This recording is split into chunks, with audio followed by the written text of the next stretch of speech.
Hello, my name's Sam Hamilton. Um, I'm sorry I can't be there with you all. I very much enjoyed my time at the conference last year. First of all, I want to thank Joe Pulowski and David Adams and Chris Hopper for the program that I imagine they worked very hard to put together and they still are to maintain. So thank you for that. Um, in this time of distance learning, I went back and forth. Am I going to put together a PowerPoint? Am I going to do this? Am I not going to do that? And I decided to not put together a PowerPoint. What I did do, though, was put together a slideshow that I'll have playing in the background while I talk about a program I started with a coworker and a friend of mine. So let me share my screen here.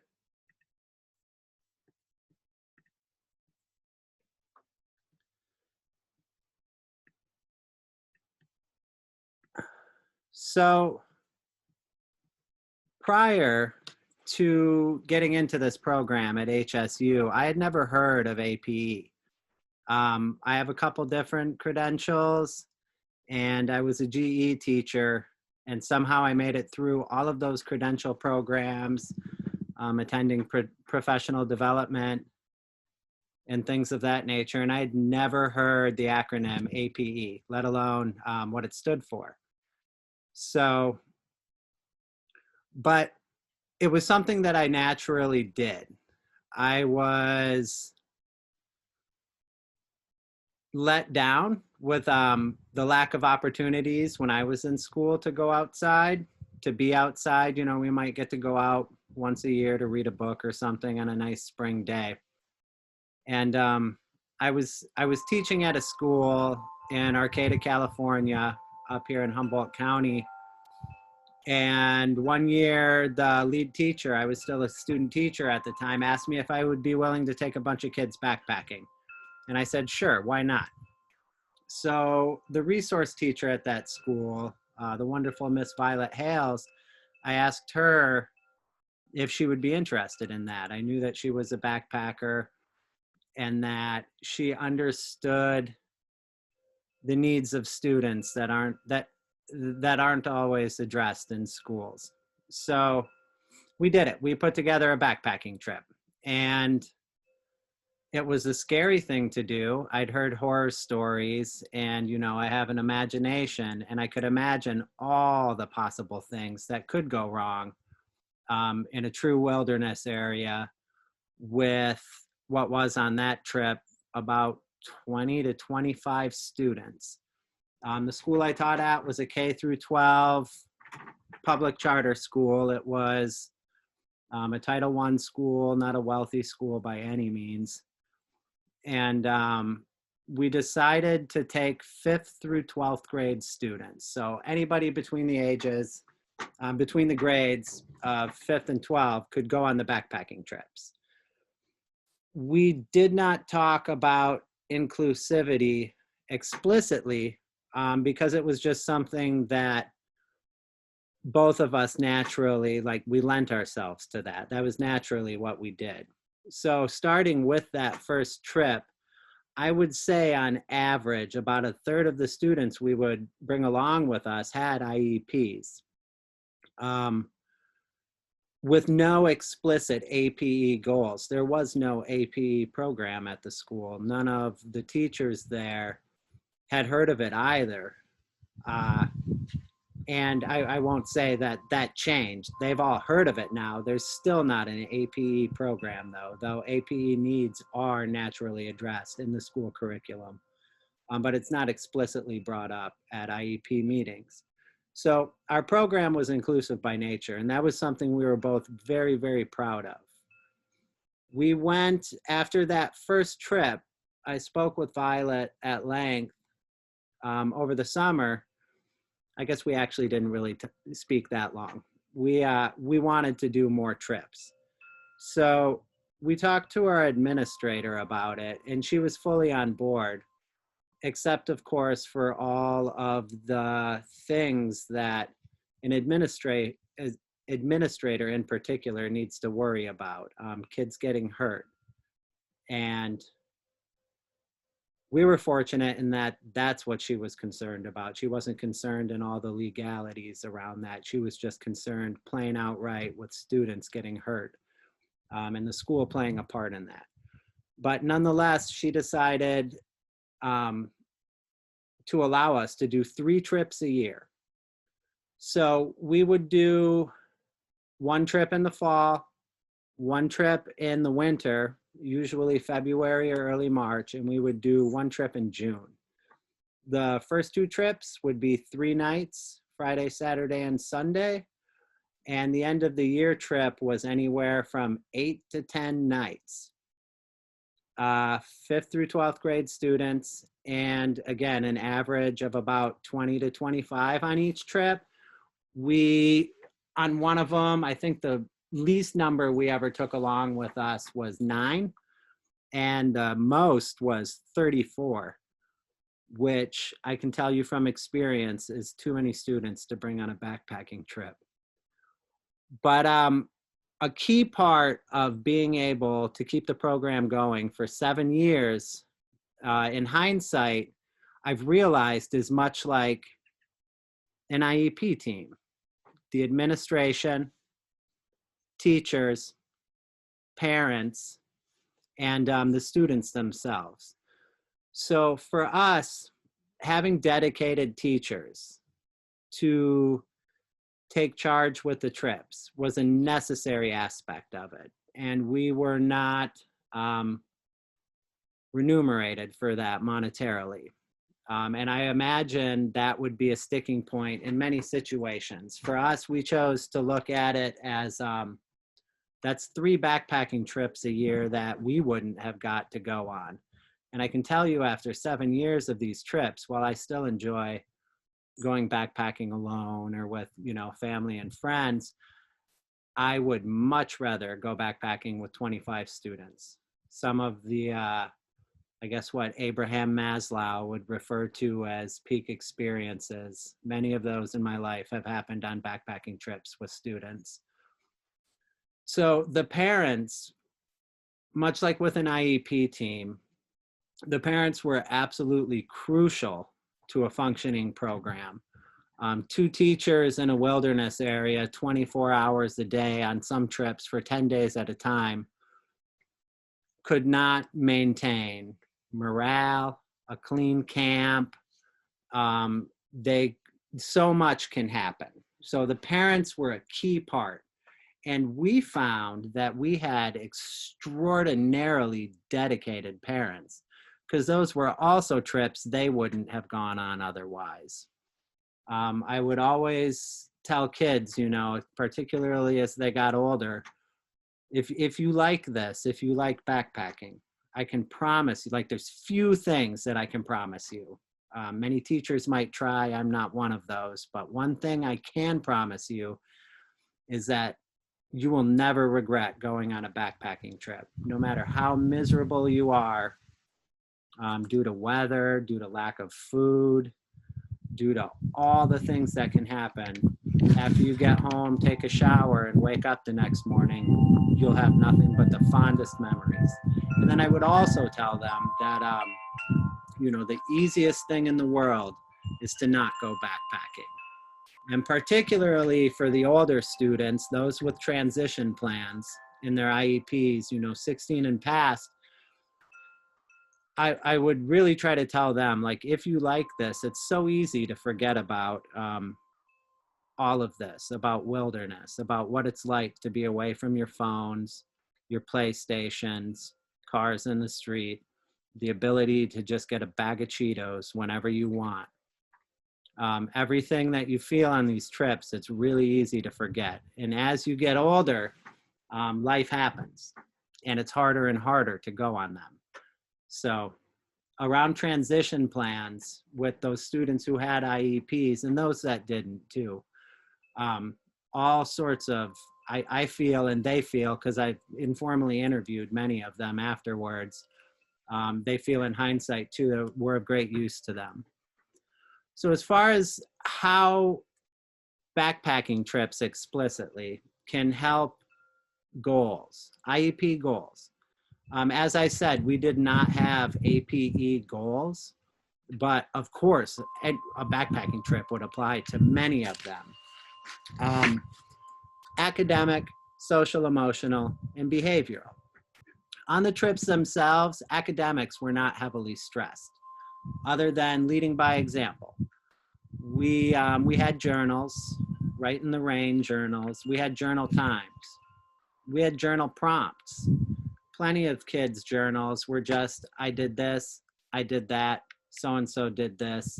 We ate macaroni and cheese with dehydrated chili again. I finally figured out how to make it though, so it's pretty good. And that's, you know, might be more, most likely is more than the students would write in a normal day outside of school. And those journals, we'd hold on to them. We'd collect them at the end of the trip. And the next trip, we would hand them back out in the parking lot as everybody's packs were getting unloaded, you know, at the trailhead, wherever we were hiking. On every trip, we brought a library along with us. I have a bad habit of trucking around large libraries. So we would divvy up the books, trail guides, geologic guides of the areas we were going to, identification guides for conifers, flowers, wildlife, all of those sorts of things. I would always bring along a couple short novels, a collection of short stories, poetry, maybe some philosophy even for those students that wanted to try something they may not encounter in high school. And at wherever we camped, those books would all be unpacked and put in the crotch of a tree, in a nook, in a bowl. If we were up in granite, we'd make a little rock bookshelf and put them in there. And they were in a central location by the kitchen usually, and students could help themselves to them. Every night we would have a fire circle where we would read a book. Each trip we would read together. There was not a test, there were not essays, anything of that nature. It was more about the students would have to come and they'd sit around the fire. I would generally be the one reading out loud, but when it went really well, students, we'd pass the book and they would practice orality. And again, GE students, IEP students that in a classroom, I had never seen stand up, let alone, you know, read out loud, let alone stand up and read out loud to a group. And we read all sorts of books. I mean, we read the Wilderness Act on one trip, the act itself, lots of American literature. I remember one memorable trip, Franz Kafka, The Metamorphosis, gave some people some weird dreams, I heard.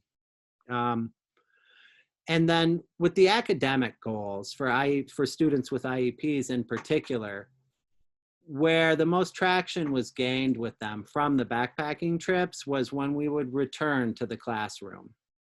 So I naturally go to writing goals. Many students don't enjoy writing. I don't enjoy writing. But backpacking trips and the experiences they had gave something, a common point of reference for us in the classroom to get work samples and to work on those goals with proofreading and editing. It was something, an experience they had that I was there for, and we could write about it together.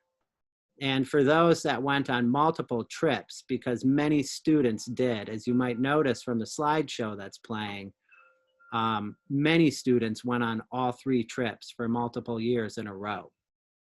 So that's sort of how we focused on academic goals and used them outside of the trips.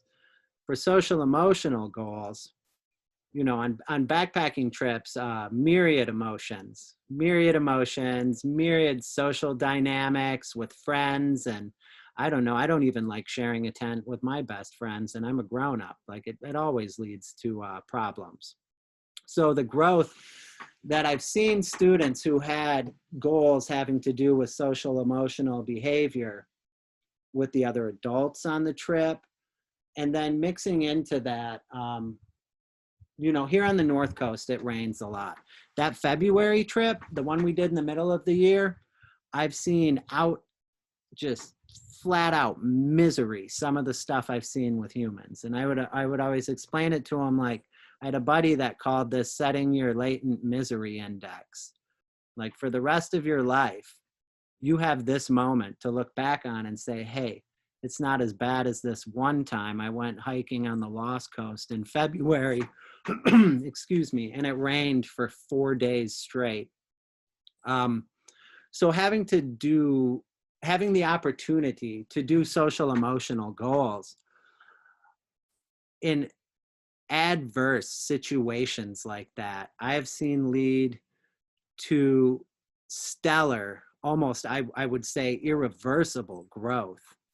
That the big things with outdoor education, I think research and theory would support, and I've seen and agree with, is independence, leadership, mindfulness. I would say, you're thirsty, you need to get the water pump, go down to the river, pump the water, carry it back up, things like that. Purposefulness, I guess, and what you do. You have to go poop. Here is the trowel. You need to find a spot that's 200 feet away from any water source, et cetera, dig this many inches down. Try to find a spot that's not all rocky with roots growing through it, and don't wait till the last minute, because that's when you can get in trouble. Things like that, true mindfulness. And then a word that I always hesitate to say, but grit. I can't think of a better situation, a better arena for students to practice and develop and internalize true grit. And behavioral goals. I've taken students on backpacking trips that, like runners, as the saying is, where, you know, IEP meetings were held before to speak with the parents about if it was a good idea, for safety reasons, for the student themselves and for us. And I can think of 3 different students that had pretty severe behavioral issues in the classroom that, you know, I had meetings with prior to going on backpacking trips. And these were 5th graders, all 3 of them. And after that first backpacking trip, having that trust and faith put into them to go, they went on multiple ones afterwards. And when behavior issues that goals were written around would arise in the classroom, instead of taking sort of traditional routes that hadn't worked for them in the past, we could reflect back again, like with academic goals, on what happened on the backpacking trips to remedy, you know, to help this kind of behavior not manifest in such a negative manner. So all 3 of those. And then again, there were not explicit APE goals, but it was inherent in all of it. I'm thinking of one student who actually might pull up with his father any moment now, who had many fine motor skills, lots of fine motor skill goals. So every night on the backpacking trip, we would talk, you know, I'd mention those goals to him, and shredding up the bark to start the fire and things like that. We would talk about it and pay attention to our fingers, tying knots, things of that nature, real world hands-on things that were very applicable to the situation. Not that there's anything wrong at all with someone learning how to hold a pencil, just that intrinsic motivation to do so is not necessarily always there for many students. So how we set the trips up and funding. Being that it was inclusive in 5th to 12th graders, and some of the trips were 10 days in length, we would, you know, the trails would be picked carefully and with a lot of thought to make sure that students of all abilities could fully participate and experience growth on the trips. So we would generally pick a base camp, 5 to 7 miles in. On the first trip of the year, when new students would go that we hadn't backpacked with yet, we'd usually have it try and have it be 2 to 4 feet, 2 to 4 miles from the beginning. And we would set up there. Usually on the shorter trips, we would stay there. We wouldn't pack camp up in the morning. And, you know, mind you, many of these trips, it was raining. So the gear would be wet and heavier. All the students carried all of their own food. They divvied their tents up with friends. And for 5th graders, 6th graders, 7th, 8th, into 8th grade, and then for grown-ups too, backpacking's hard, no matter how strong you are. Even if you're not sore from the pack, rashes, blisters, all sorts of things. So we would set up a base camp. And from that base camp, we would go on day hikes with day packs. And being that we had multiple parents, usually just Violet and I were the teachers on it. But occasionally other teachers would come along as well. We would go on day hikes. So usually I would go on a big day hike. I like doing what I always referred to as suffer hiking, just see how far we can push it. So the students that liked that, they would usually go on day hikes with me, and we would leave early. I think the most we ever did in a day was, it was close to 20 miles in the Marble Mountains, which is a real deal hike. And that young man right there, that was 5th grade. He just passed. He was one of my main suffer hikers. And he went to a different school before he got to high school. But I was dreading and looking forward to the day that I couldn't keep up with him as I got older, because he was something else. And Violet would oftentimes go a mile or 2 from camp, and the main drive from her trips, she would bring along the field guides, and they would identify wildflowers. They would bring journals along and spend their days more like that, next to a river, in a meadow, up above tree line, things like that. And then parents anywhere in between. Again, the parents, we trusted implicitly as they trusted us implicitly. And multiple parents, they would repeat trips. So the kids got to know them just as well as they knew us, how they were, how their day hikes were. On the end of the year trip, we would move camp. It's quite a thing to facilitate 25 students packing up camp in a rainstorm and moving to the next one, but we would do it. And from that next one, we would go on further day hikes, higher up, farther out, like that.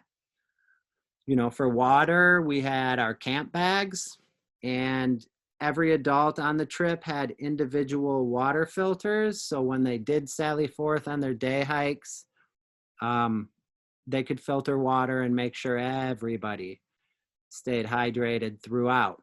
Backpacking gear is expensive, particularly good backpacking gear. So to keep the financial aspect of it, to not be a bar that was insurmountable to students participating, I guess, you know, we had the water filters, we had the camp bags. We bought them with our own money as well. There were a couple small grants written along the way, but neither Violet nor I had the time to write any of the bigger grants. No student ever didn't go on a trip because of gear. That I can say. I had a couple, you know, backdoor donators from outside the school that didn't even have students there, that when I would tell them about it, they were very into supporting students who wouldn't necessarily have the means to come along. So that was a very special thing. You know, we would hang our food every night, bears, raccoons, rodents, And that was, you know, when I was thinking about APE goals and how they were built into the trip just naturally, I was thinking about food hanging in particular. I've sat with junior high boys with IEPs and watched them try to, you know, like a 3-hour process of trying to find the right tree to tie the rock around the rope and throw it over the limb and hoist up the bags and not have the limb break and come crashing down. And I've seen some very ungainly folks try to put together the gross and fine motor skills in order to make that happen, and to be exceedingly proud of themselves after the first trip. They didn't need my help, and they just knew what to do. They knew right away, pick the right crew to hang your food with so your candy bars don't get stolen. That. Again, every single night we would gather around the fire, we would read, we would talk about the day, who did what was seen. Plenty of bears, I can say that. Thankfully, never a mountain lion, because I always heard if you see a mountain lion, it's been watching you for hours. And, you know, and read our story, generally about an hour. The end of every trip, after eating, you know, dehydrated food for days and days and days, we would stop for cheeseburgers on the way home at various restaurants, locally owned, and the proprietors and servers came to know us. I guess something I didn't mention with academic goals was the food pack. We would hand pack all the food for individual students for the whole trip with a set menu. And, you know, the measuring cups involved, all of the 25 people, a quarter cup of oatmeal per person, 7 days, but 2 of those days are pancakes. How many total pounds of oatmeal do we need from the co-op? And then we divvy it all up into plastic bags, roll it up, and the sheets of how to keep track of that on a table. Students partook in all of that. So it gave an opportunity to work on math goals as well. As far as transition plans go, some of my favorite memories on these trips were with 17 and 18-year-old students. As they got older, they would have the opportunity to help those younger than them learn what they learned when they were younger on the trips. The program went along you know, for that length of time. And it gave them a thing to put on resumes when applying for first jobs. I wasn't fortunate enough to have any students come back after turning 18 and graduating to help run the trips, but I always pushed for it. I did have I would try to pre-hike the trails, so I knew what to expect. And I did have some of those students post-graduation come on those with me. And those were very, very special hikes after I was no longer officially a teacher at a school they attended.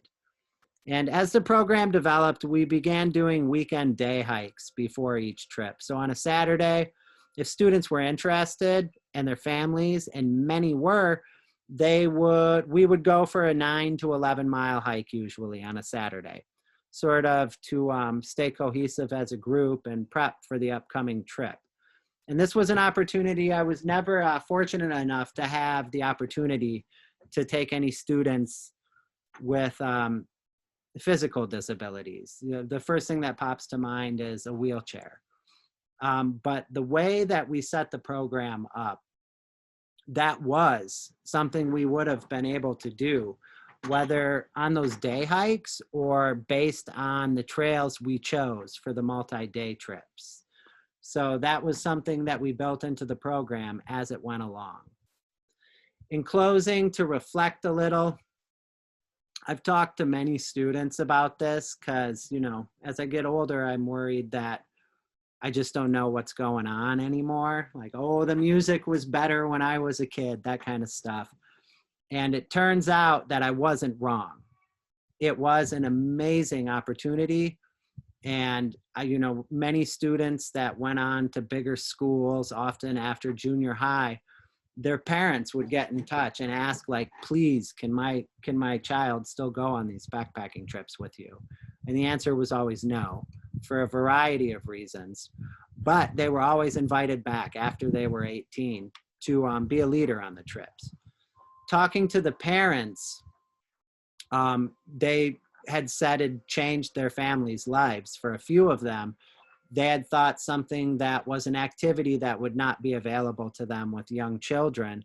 Their kids now wanted to go on backpacking trips with them. Many of those kids with IEPs. And their parents were very excited to have that, to get out of the house, to be active as a family. And then for me to reflect, it was hard to do 3 trips a year for 7 years. On top of just being a GE teacher and now a special education teacher, it was hard to maintain. But I found that the benefits were unquantifiable, not just to students, but to me as a person and as a teacher too.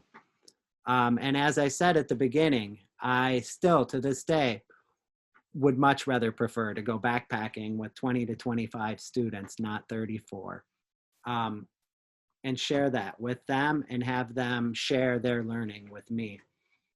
One of the hardest things I'll probably ever do is walk away from that program. But I learned a lot, saw palpable results in the achievement of IEP goals and just in the achievement of